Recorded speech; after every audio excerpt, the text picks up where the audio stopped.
She is a bit bored. Behavioral expert reveals Meghan's fidgeting hands betray her lack of interest in a conversation, but she still smiles politely throughout.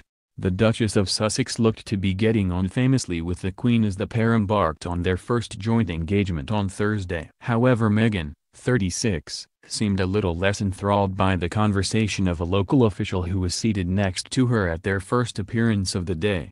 The newlywed was spotted fidgeting with her hands as she chatted to the David Parr, chief executive of Halton Council, at the opening of the new Mersey Getaway Bridge in the town of Widnes in Halton, Cheshire. A leading behavioral expert revealed Meghan's body language suggests she might have been a bit bored of what the man was saying. However, the royal remained gracious throughout, keeping her smile fixed even as she adjusted her hair and dress. British psychotherapist Toby Ingham analyzed a short clip from the event, which showed Meghan tugging at her dress, playing with an earring, clutching her bag and brushing aside her hair within the space of just a few seconds.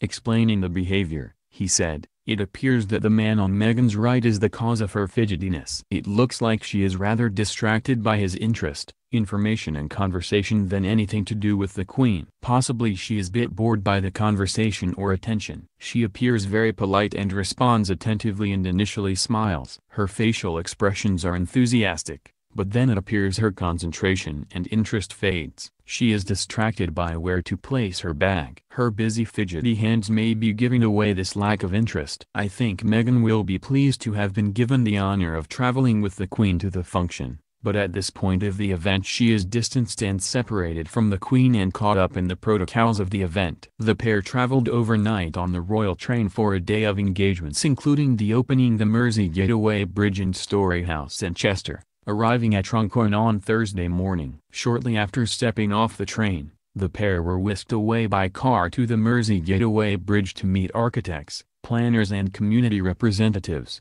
They viewed the bridge and then watched a performance by local school children called Bringing Communities Together, Halton's river crossings over the ages before the Queen unveiled a plaque to mark the opening of the bridge.